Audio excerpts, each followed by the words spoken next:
Posso começar? Pode ser, Aninha. Pronto. Então vamos lá, gente. Como eu estava falando, né? Já agradeci aí a toda a organização, a todos vocês, né? E quando eu conversei com o Alexandre, né? Então ele me convidou para participar desse evento e eu sempre tive muita vontade de falar um pouco sobre essa relação forte da computação ou do mundo computacional com a matemática, certo?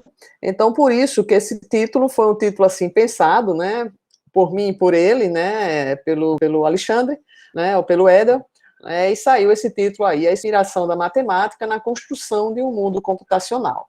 Né? Então, na verdade, o que eu vou contar para vocês, eu terminei enganando todos vocês, mas o que eu vou contar é um pouquinho da história da computação, como ela surgiu, né? Mas nessa linha da matemática, né? Então, como o próprio Alexandre disse, eu não posso deixar aqui de agradecer sempre ao apoio que eu tenho ao Laboratório de Computação Científica e Análise Numérica e também ao Instituto de Habilidades Multidisciplinar em Microbiota Intestinal, né? Tanto o Lacan quanto o IAME são dois laboratórios que eu, assim, tenho muito orgulho de participar e são laboratórios muito fortes nessa área de pesquisa. Atualmente, eu já fui do Instituto de Computação, hoje, até mesmo por conta do IAME, eu mudei para a Faculdade de Medicina, certo? Mas todas, tanto a Faculdade de Medicina como o Instituto de Computação, são unidades acadêmicas da Universidade Federal de Alagoas. Tá? Então, vamos ao que interessa, né? A inspiração da matemática na construção do mundo computacional. Sempre quando eu faço uma apresentação, eu sempre penso o seguinte: que tipo de pergunta eu gostaria de responder, ou melhor, que tipo de recado eu gostaria de dar, né, para os que estão me ouvindo, né? Estão aí ocupando o seu tempo em me ouvir, né? E aí eu vou deixar duas perguntas. A primeira, eu sempre escutei essa pergunta dos meus alunos: se eu vou trabalhar com computação, eu preciso saber matemática? E a outra pergunta, que é a pergunta talvez que tem uma relação com o tema forte, né? Qual a relação da computação com a matemática? Quer dizer, o que é que o computador tem a ver com a matemática? Bom, e para responder essas duas perguntas, a gente vai voltar um pouquinho a um passado muito distante. Ano de 1900, Paris, na França, certo? Em um congresso internacional de matemáticos. Acredito que vocês conheçam esse congresso, é um congresso que ainda hoje existe, né? E neste congresso, em geral, é que ocorre a premiação da medalha Fields, certo? Mas vamos ao ano de 1900 e vamos a um personagem chamado David Hilbert, que é este rapaz que eu consegui capturar a foto na rede mesmo, na internet, certo? Hilbert, naquela época, ele lançou uma proposta, ele criou uma lista com 23 problemas que chamavam desafios para ser resolvido naquela época, né, naquele século, certo? E que até então não haviam sido solucionados, certo? E, na verdade, aqui eu vou chamar a atenção ao 10º problema desta lista. O problema 10 dizia o seguinte: descrever em um número finito de operações se o andar da equação Diofantina tem raízes inteiras. Para aqueles que não sabem ou não lembram, uma equação Diofantina é uma equação que tem uma forma, né, P de x1 xn igual a zero, onde P é um polinômio com coeficientes inteiros. Então, na verdade, o que se espera desse problema seria: será que é possível descrever em um número finito de operações se uma dada equação Diofantina tem raízes inteiras? Certo? O termo descrever e também esse pedacinho aí, número finito de operações, certo? Para aqueles que conhecem um pouco, que já ouviu falar de algoritmo, esses dois termos significam que Hilbert estava buscando, naquela época, o que a gente hoje chama de um algoritmo, certo? Então, de antemão, e a gente vai ver daqui para frente um pouco, é que a resposta para esse problema, ainda hoje, não existe tal algoritmo, certo? Bom, mas qual foram as consequências desse 10º problema? Isso é que é o mais interessante. No ano de 1928, ou seja, 28 anos após ele lançar aqueles 23 problemas, onde o 10º problema estava lá, o próprio Hilbert define o que a gente chama hoje de problema de decisão, com esse nome alemão Entscheidungsproblem, certo? Que aí eu não sei falar alemão, não sei se assim se pronuncia, mas o termo em português é problema de decisão. Então, qual foi o desafio? Vejam, já estamos no ano de 1928. Era resolver um problema da lógica simbólica, que consistia em achar um algoritmo genérico que respondesse se um dado enunciado da lógica de primeira ordem pode ser provado. Só 8 anos depois, Alonzo Church e o nosso grande amigo, que já estamos chegando, já começando a chegar na computação, né, o nosso grande amigo Alan Turing, mostraram que tal algoritmo não existe. Bom, mas vamos devagar com a dor aí, né? Primeira coisa, né? Como é que a gente pode e deve entender o que vem a ser um problema de decisão? Um problema de decisão é uma questão formal e que tem que ter uma resposta do tipo sim ou não, 0 ou 1, certo? 1 ou 0. Então, alguns exemplos. Por exemplo, na lógica, né? Que foi onde Hilbert, né, se baseou para definir o que viria a ser esse problema de decisão, né? Dado um conjunto de premissas, é possível dizer se elas implicam em uma determinada conclusão? Isso é um problema de decisão. Quando a gente faz uma pergunta desse tipo, a gente espera uma resposta sim ou não. O mesmo caso, dado dois números, x e y. Y é divisível por x? É um problema de decisão, sim ou não. Dado o número inteiro x, x é um número primo? É um problema de decisão. Resposta para essa pergunta, sim ou não. Certo? Então, todo problema de decisão é aquele problema que vai ter uma resposta sim ou não. Só que tem um detalhe. Existe uma família de problemas com resposta sim e não, certo?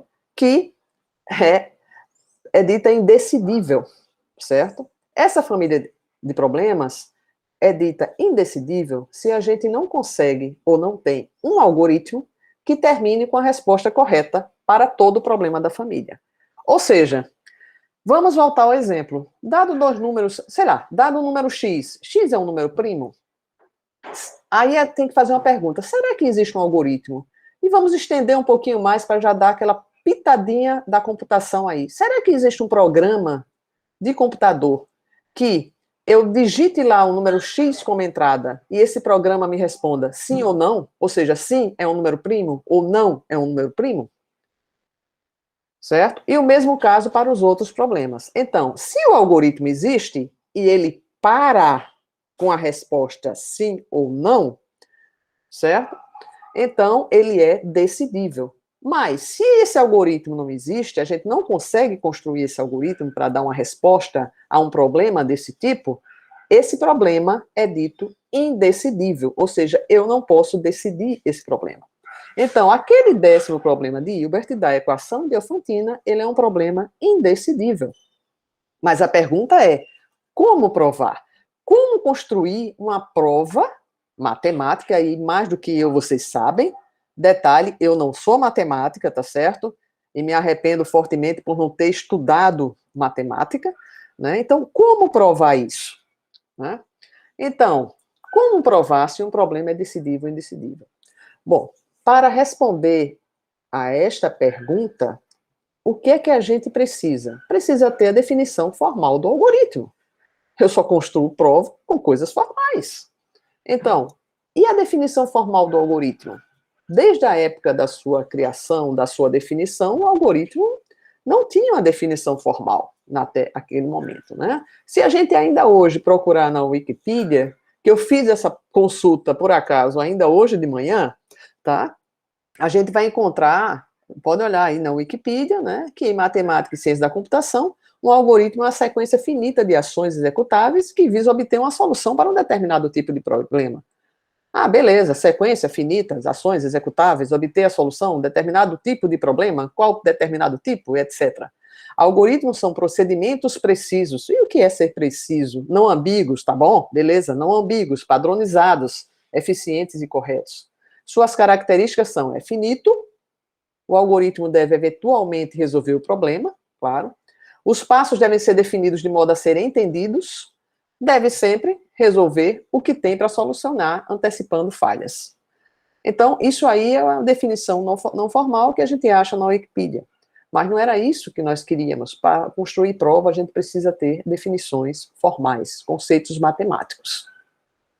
E também, voltando um pouco a esse conceito de algoritmo, né, para a gente se aprofundar um pouco mais, a gente diz que o algoritmo é um procedimento, certo? Onde procedimento a gente deve entender como uma sequência finita de passos executáveis mecanicamente, ou seja, se é mecanicamente, a gente espera que não exista a presença humana na execução desses passos, né? E de forma discreta, tá? E discreta entenda como vocês entendem aí na matemática.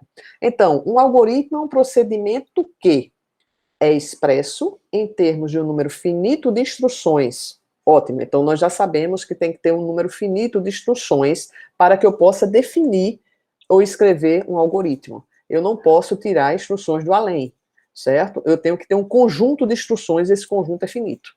Cada instrução deve ser expressa em termos de um número finito de símbolos. Então também eu não posso inventar símbolos cada vez que eu vou construir um algoritmo. Eu já tenho partido de antemão que eu tenho um conjunto finito de símbolos, eu tenho um conjunto finito de instruções. E ele, se executado sem erro, ele sempre produzirá o mesmo resultado em um número finito de passos. Então, eu tenho um número finito de instruções, um número finito, expressa um número finito de símbolos, e deve ser executado em um número finito de passos. E pode ser executado por um ser humano, apenas com auxílio de lápis e papel.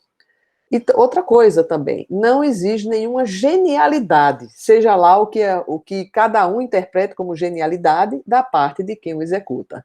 Ou seja, se a gente quer algo mecânico, né, então com certeza a máquina não tem nenhuma genialidade no conceito que a gente entende, né, por genialidade, né?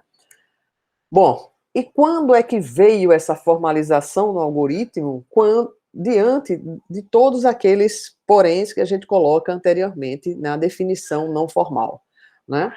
Veio a partir de dois brilhantes matemáticos, Alonzo Church, por um lado, e Alan Turing, por outro. Alonzo Church definiu o algoritmo através de um formalismo, certo? Que é um cálculo intencional de funções, que é motivo para outra palestra, outra aula, qualquer coisa, chamado de lambda cálculos, que é uma coisa linda, certo?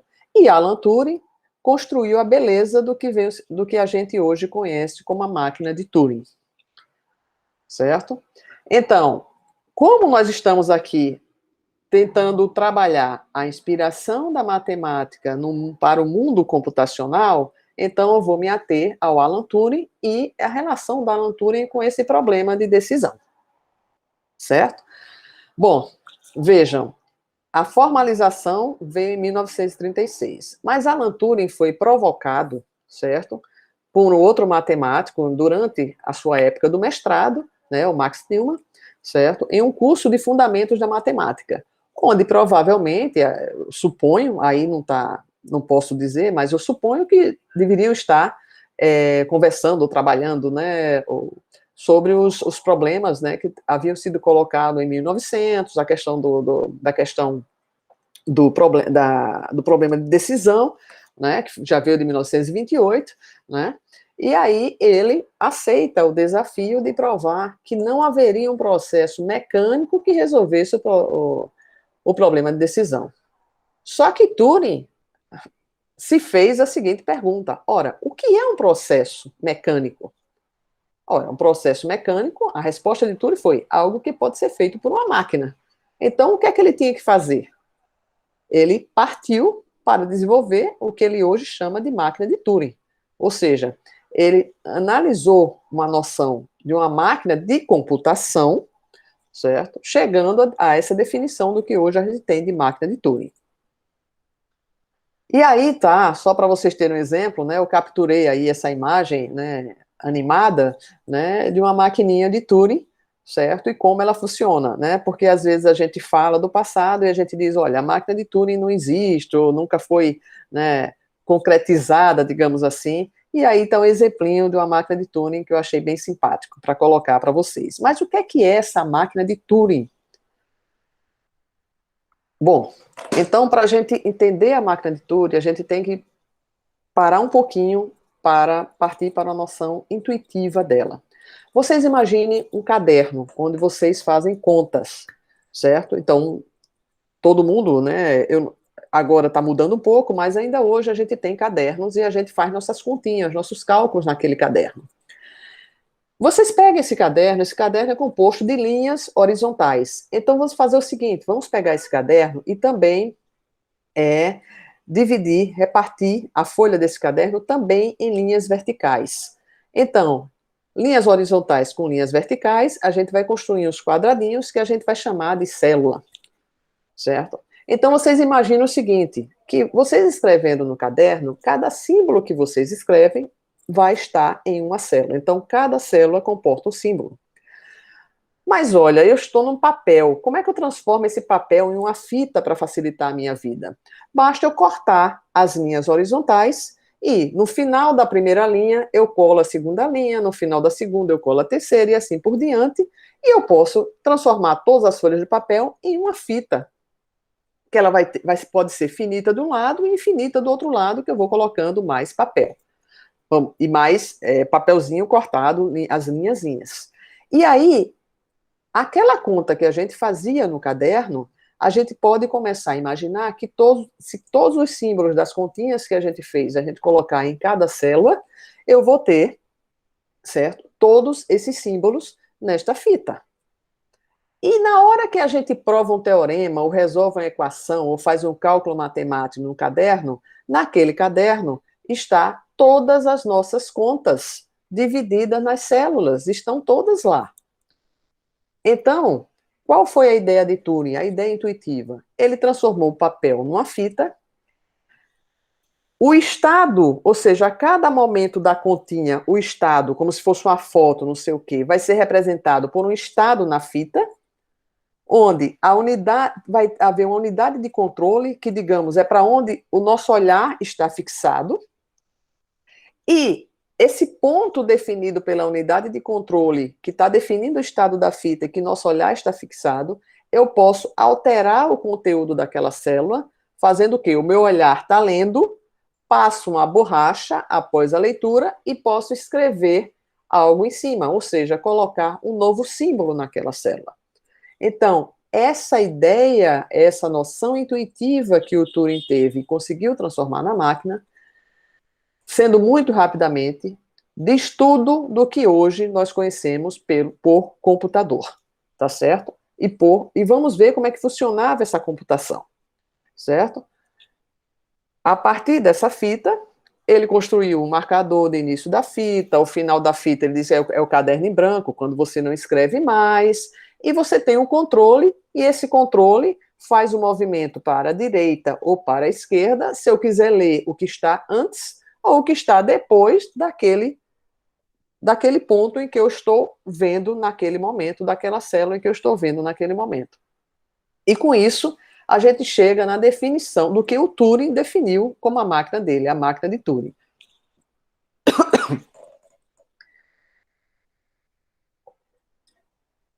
Vamos lá. Então, a máquina de Turing, ela trata-se de um modelo formal de um ser humano calculante.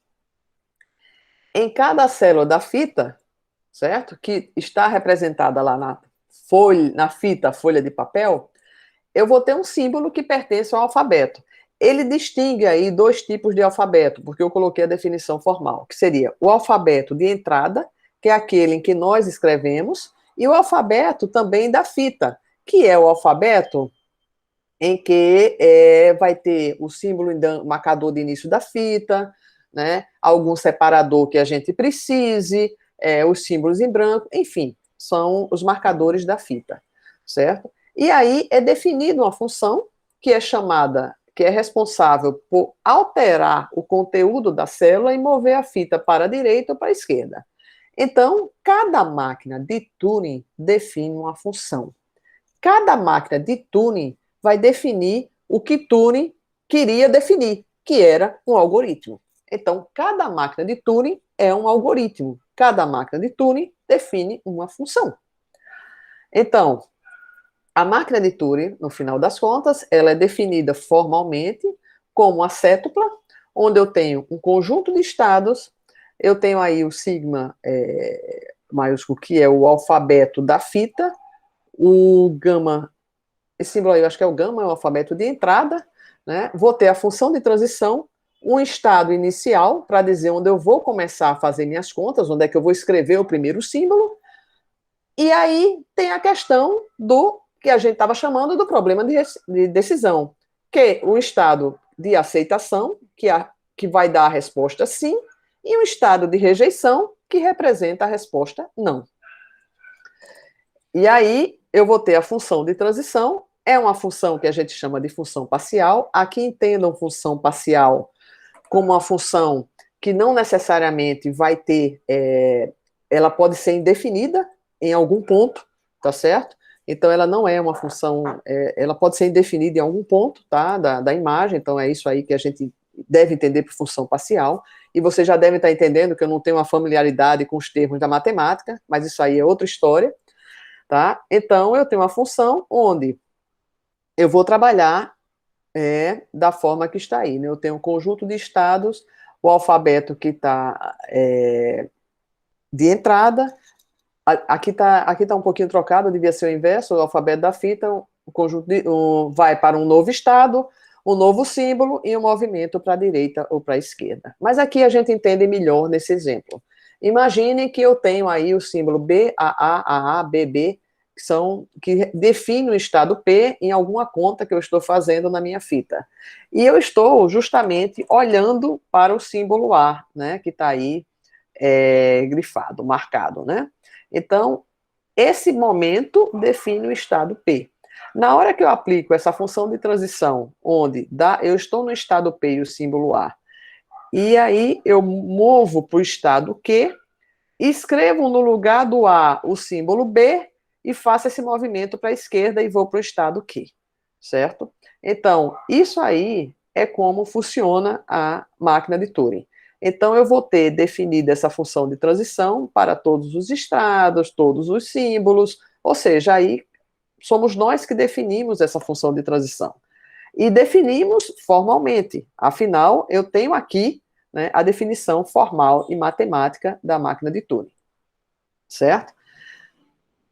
Bom, e aí, com essa definição de máquina de Turing, ou seja, a máquina de Turing passando a ser a definição formal de um algoritmo, o que é que aconteceu a partir de 1936, a partir dessa definição, né, desses conceitos, da formalização disso aí, né?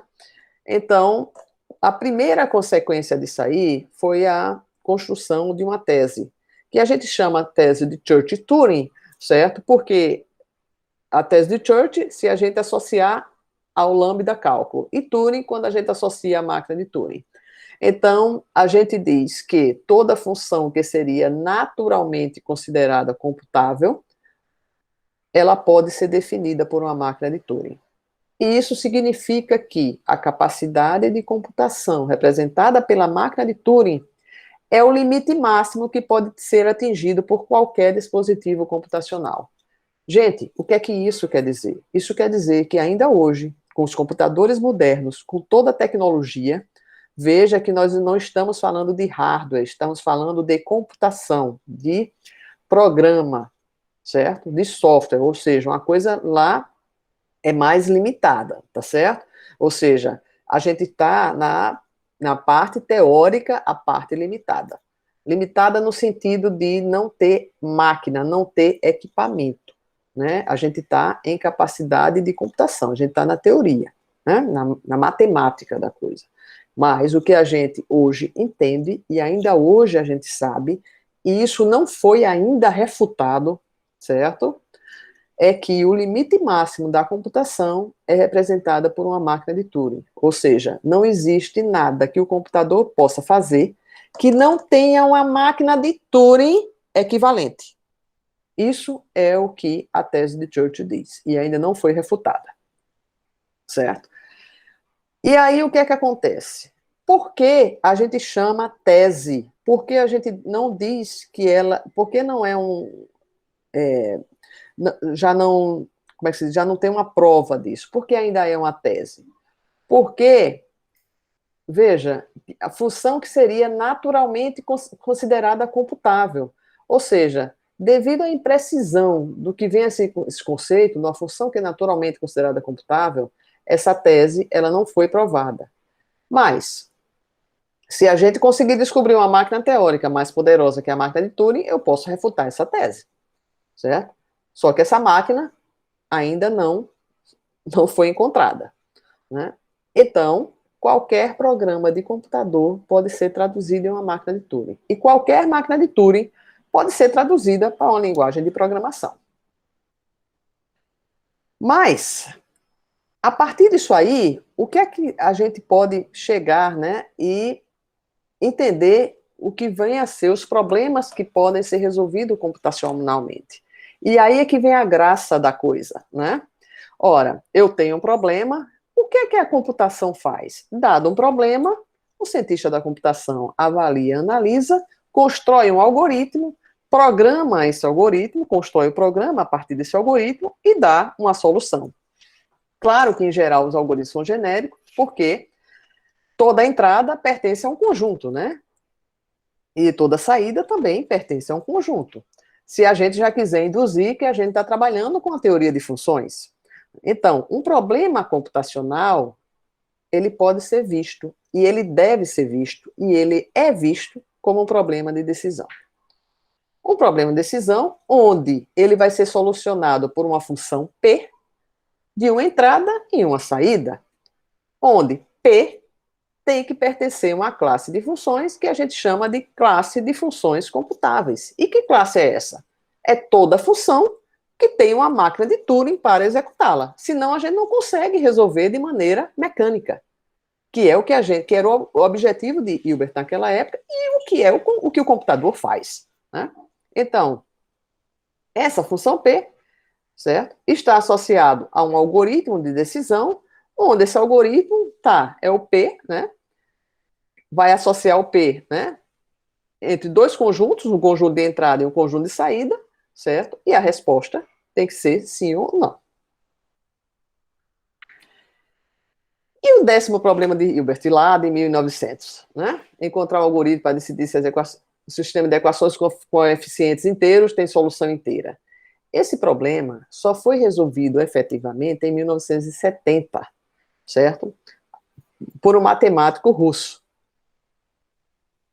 Mas ele utilizou a tese de Church para dizer que esse algoritmo não existe. E diante destes fatos, né, voltando, né, então vamos voltar um pouco, né, quais são as funções matemáticas ditas computáveis? Será que a gente pode definir essa função, construir essa classe de funções, né, que a máquina de Turing executa? A resposta é sim. Existe um longo caminho, que se vocês se interessarem depois, eu passo referências, né, sobre esse assunto, mas eu resolvi ir direto ao assunto, né? Então, a classe de funções computáveis é o que é chamada a classe de funções recursivas parciais. Para chegar a essa classe de funções, do jeito que ela está colocada aí nesse slide, Turing, né, aí vem uma história, né, a história dos matemáticos, que Turing chegou a ser aluno do Church, né, existe outro aluno de Church chamado Kleene, que trabalhou essas funções recursivas parciais, né, a partir da teoria do lambda cálculos e tudo isso. Mas essas funções, eu quando vi a primeira vez, eu disse, nossa, então quer dizer que a computação, ela está baseada nas funções que eu aprendi na minha época, na época da escola ainda, né? Foi na época da escola. Por quê? São funções bastante simples, né? Essa classe de funções é formada pelas que a gente chama de funções iniciais, que são essas daqui, essas funções iniciais, né? Ou funções básicas, que essas funções foram definidas por Turing. Turing partiu desse princípio que ele disse, não, preciso contar com a função identidade, sempre nos números naturais. A computação, ela trabalha sobre os números naturais, não é sobre os números reais, nem racionais, nada disso, sobre os números naturais. Então, tem a função identidade, uma função que foi definida com o termo função zero, que eu não tenho eu tenho só uma atribuição eu só tenho a saída dela, que é o número zero, né? A função projeção, que justamente é uma função que atribui a uma entrada, né? Nada, né? Por assim dizer, e a função sucessor, né? Que é a nossa função conhecida. E olha que interessante. A partir dessas funções básicas, eu posso usar os funcionais, que é a composição.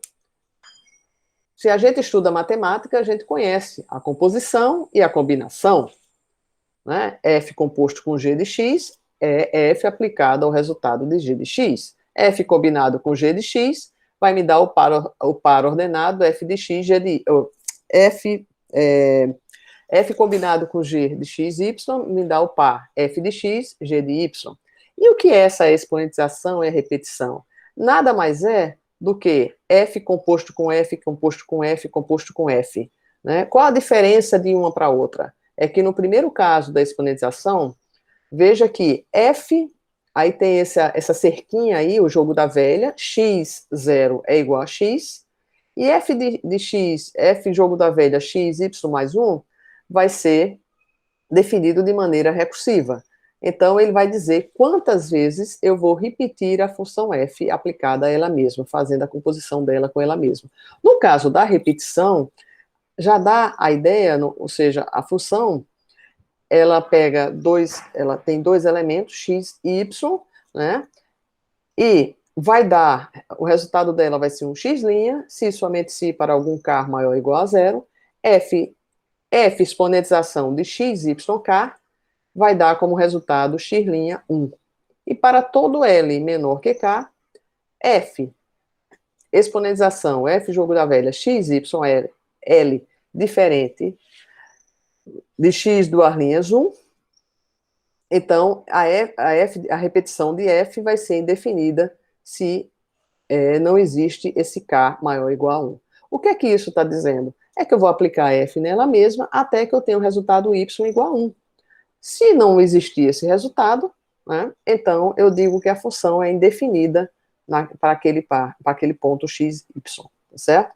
Então, a partir dessas funções e utilizando esses elementos, essas funções, esses operadores funcionais, eu chego a definir tudo aquilo que hoje a gente entende como computável. Tudo aquilo que a função, todas as funções que o computador pode resolver, certo? Então, está limitado a essa classe de funções. Claro que é uma classe infinita, obviamente, né? Mas não deixa de ser uma classe de funções. E, dessa maneira, a gente até justifica. Gente, estudar cálculo, os alunos de ciência da computação e de engenharia da computação, em especial, muitas vezes reclamam, porque é cálculo, não sei o quê, porque é muita matemática, etc., mas é fundamental para entender a computação e para trabalhar de maneira mais aprofundada em computação. Principalmente nos dias atuais, que o tema da computação é ciência de dados, está precisando de muita estatística, tá certo? Então, o cálculo está entrando fortemente. A gente tem hoje um grande volume de dados para trabalhar, né? A gente está numa era da informação, e se a gente não entender da matemática fortemente para trabalhar a computação, para os profissionais da computação, isso é uma coisa muito ruim, né? E isso abre um campo para a matemática, porque hoje a gente trabalha, né, a computação vem trabalhando fortemente com os matemáticos, até porque os problemas que hoje a gente se depara, principalmente no meu laboratório, nos dois laboratórios que eu trabalho, os problemas que hoje a gente se depara necessitam muito de soluções matemáticas e ideias, né, e sugestões para trabalhar com as funções que a gente vem mexendo para resolver problemas, principalmente na área de ciência de dados, tá certo? Então, como considerações finais, eu gostaria de deixar esse recado para vocês, né? Então, inicialmente, né, foi o 10º problema de David Hilbert, que inspirou não apenas o Alan Turing, mas vários outros pesquisadores, né, que definiram através de modelos formais o que hoje a gente conhece por algoritmo. Mas são vários outros mesmo. tá certo? A gente aqui só falou do Alan Turing, eu só citei o Alonso Churchill no Lambda Calculus, mas tem a teoria do Kleene, tem a teoria de Post, tem os algoritmos de Markov, enfim, vários que definem o que a gente hoje conhece por algoritmo. E, consequentemente, foram graças a esses matemáticos, né, esses pesquisadores, que a gente conseguiu desenvolver a computação e o computador. Né? A tese de Church ainda hoje, né, estamos em 2021, ela não foi refutada, ou seja, ainda hoje a gente pode dizer que todo programa definido em qualquer linguagem de programação tem uma máquina de Turing equivalente, certo? Então, quando a gente estuda a teoria da computação, é que a gente percebe a importância da matemática para o entendimento disso, né, de como se dá a transformação da informação e bem como a identificação de quais problemas podem ser efetivamente resolvidos pelo computador.